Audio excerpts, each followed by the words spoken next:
You finally meet somebody who's actually good for you.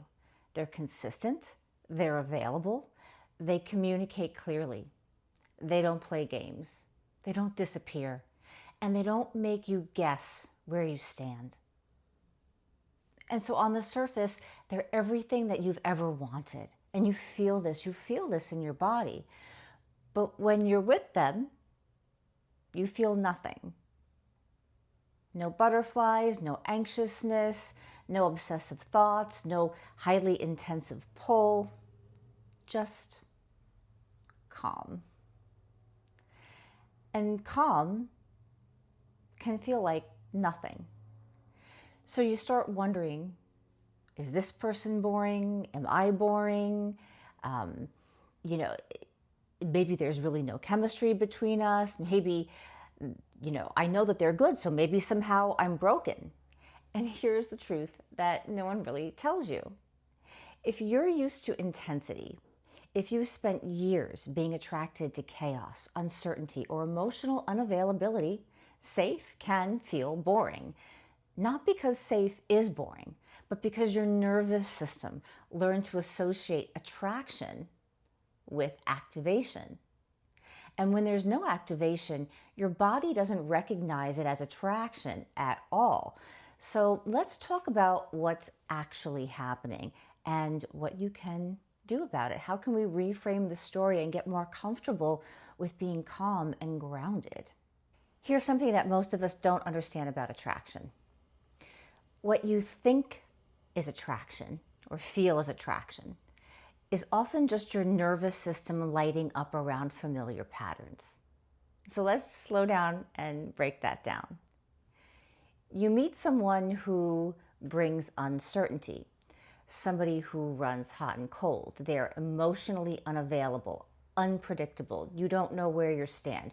You're left wondering. Your nervous system goes into a heightened state. Your brain releases dopamine, the reward chemical, because you're chasing after that person's attention. It releases cortisol, the stress hormone, because you're on the edge all the time. And it releases adrenaline because your system is activated and alert. And that can also feel like butterflies, obsessive thinking. Are they into me? What did their text mean? When are they going to text me? Should I text them? Is that going to be too much? It's intense, narrowed focus. That magnetic pull you can't stop thinking about. And your brain interprets all of that as, well, this must be great attraction. This must be love. I must really, really want them. I must really be into them. But here's the hard truth. That's not attraction, that's activation.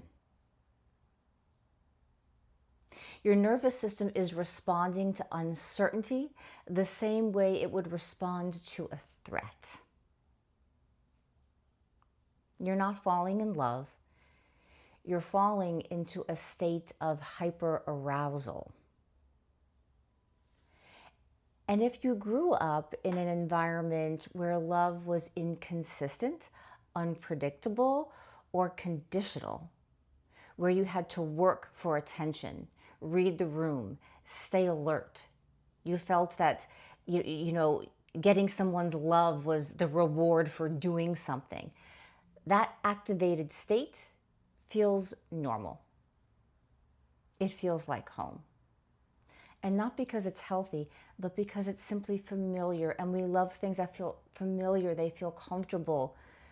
Now, compare that to being with somebody who's actually safe. Someone who says what they mean. Somebody who's consistent. Doesn't make you guess. Is emotionally available.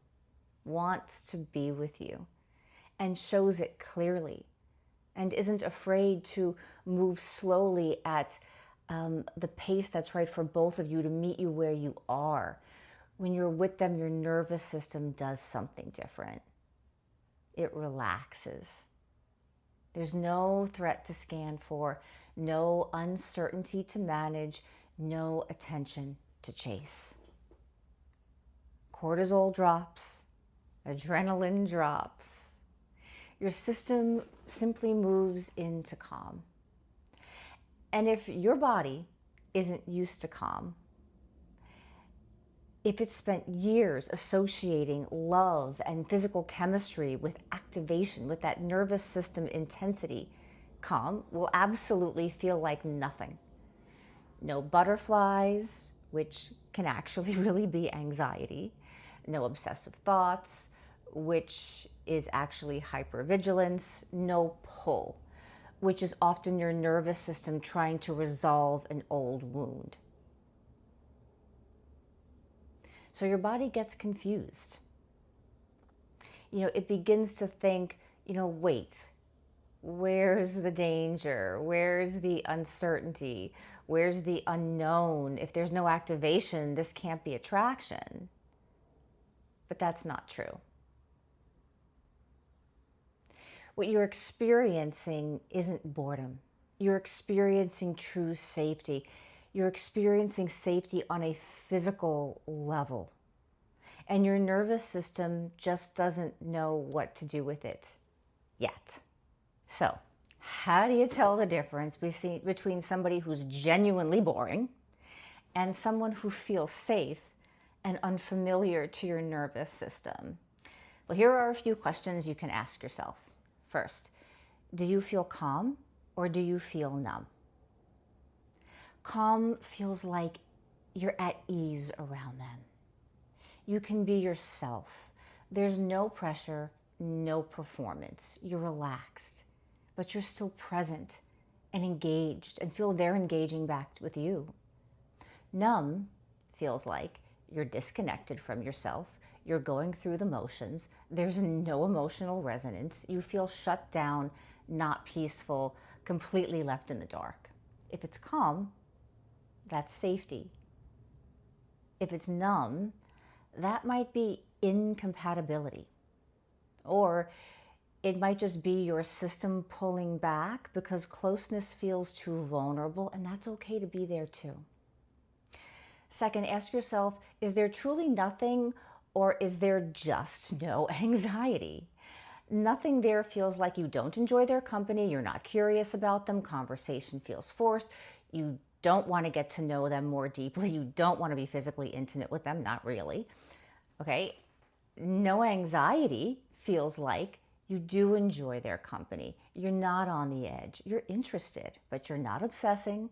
Conversation flows without overanalyzing. You feel good, not just activated.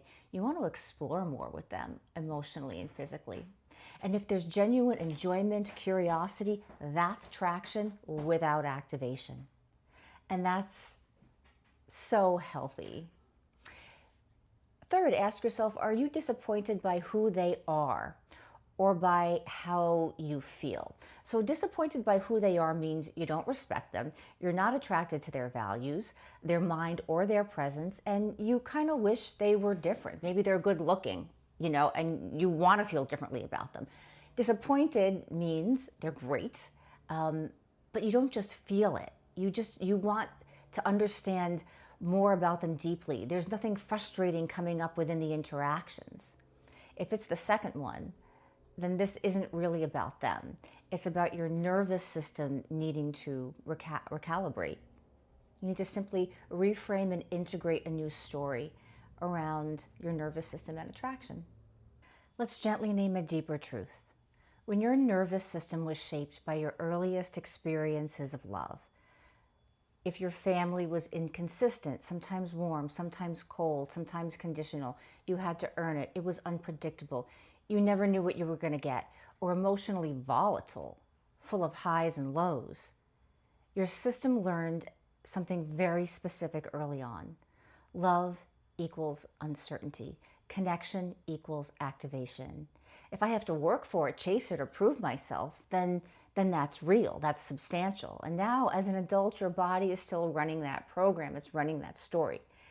It's looking for what feels familiar and comfortable because we all want to feel comfortable. So when someone is steady, available, consistent, your nervous system doesn't recognize that it's love or potential love There's no wound to be activated, no old story playing out, no familiar dynamic to fall into.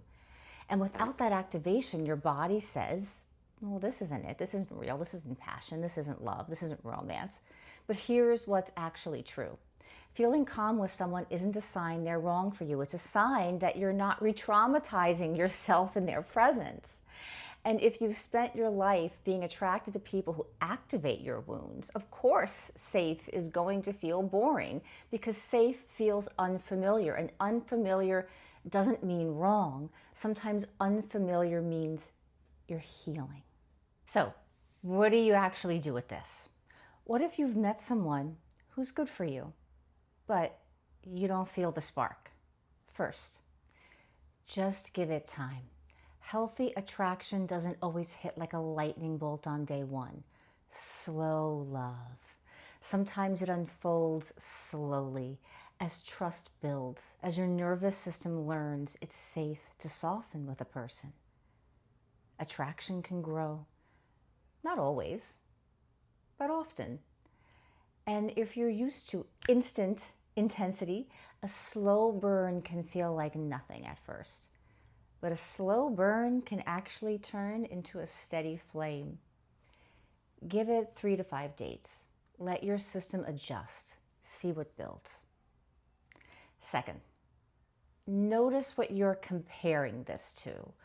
Are you comparing this calm person to the person who made you feel crazy, the person you had to chase, the person who gave you just enough to keep you hooked, but never enough to feel secure? Of course, this feels boring in comparison. That other dynamic was activating your trauma. So, ask yourself, what if the standard isn't intensity?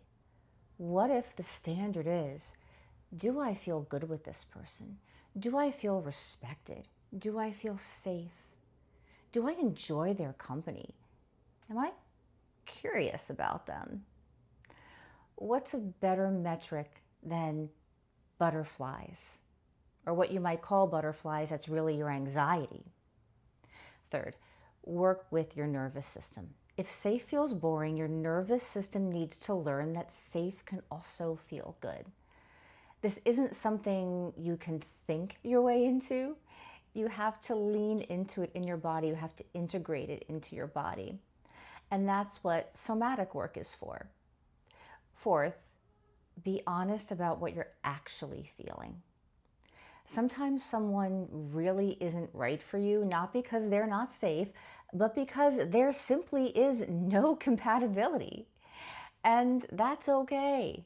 But before you walk away and ask yourself, am I leaving because there's truly nothing here? Or am I leaving because this feels too safe? This feels just way out of my comfort zone because it's too safe. And I don't know how to be in a relationship that doesn't activate my wounding, my story around intimacy, love, and romance. If it's the second one, this pattern will keep repeating until it's addressed. Everything we've talked about today lives in the nervous system, not just in your thoughts. It's body, not mind. So before we finish, I want to guide you through a short somatic meditation practice to help your body experience what we've been naming. So you can stay with me now or simply save this part for later. If you're here with me now, get comfortable. You can sit or stand, whatever feels supportive to your body. Take a moment to notice where you are. Feel your feet on the ground. Notice the surface beneath you holding you. Now bring your mind to a moment when you felt genuinely safe.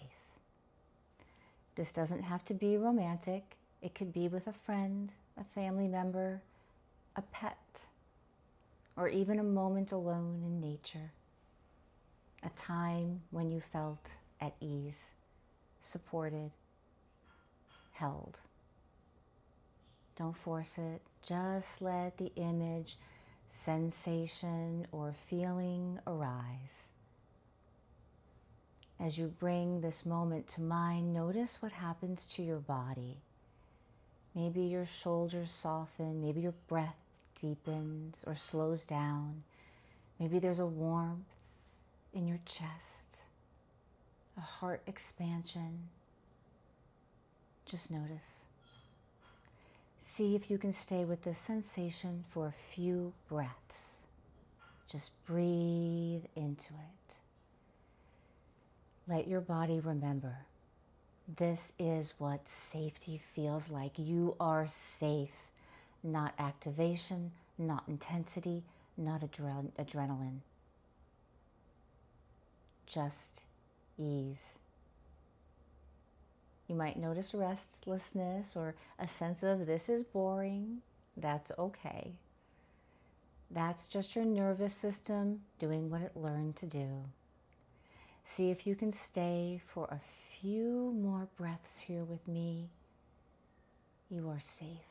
Breathe in. This is safety. Breathe out. I can tolerate this. Breathe in. Calm isn't the same as nothing. Breathe out. I'm learning a new way. Good. Now gently bring your awareness back into the room. Wiggle your fingers and toes, and when you're ready, open your eyes. This is integration. If safe has felt boring to you, you are not broken. Your nervous system is simply doing what it learned to do. And you can retrain it. You can integrate something new. You can teach your body that calm isn't emptiness, that steadiness isn't boring, that someone who doesn't activate your wound isn't wrong for you. They're just unfamiliar. And you're getting to know yourself so that you can allow someone to deeply get to know you. Give it time. Work with your nervous system and see what unfolds. If you want to work a little bit more deeply with me, I do lives twice a week. I call them the calm space, or the somatic reset room, so to speak. And it's just a place to come, be yourself, be in community. They go for, 90 minutes or so.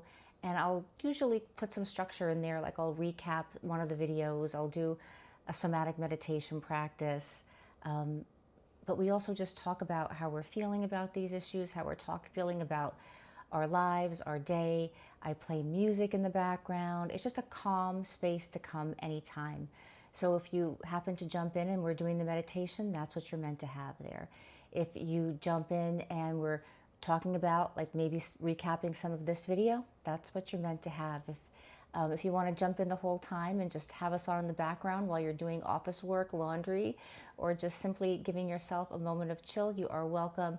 I also read a lot in the videos, and I think I want to explore reading Rumi, Esther Perel, Mating in Captivity, and maybe some Marianne Williamson. So I just read along. I flip to different pages. We read, we discuss what we felt and what we thought about what was read. And it's generally just a calm, somatic, nervous system reset place to go. And I'm hoping to shape these lives with you guys, so you can always be telling me what you need from them. It is something that I really want to give to you and to build community with. Thank you so much. I will see you in the next video or in the Somatic Reset Room. Thank you so much for listening to the video. I appreciate your support so much. Don't forget to hit subscribe and the notification bell if you want to know whenever the nervous system somatic reset room is happening. And I would love to have you a part of the community, and you'll always know when videos are up as well. Okay, bye.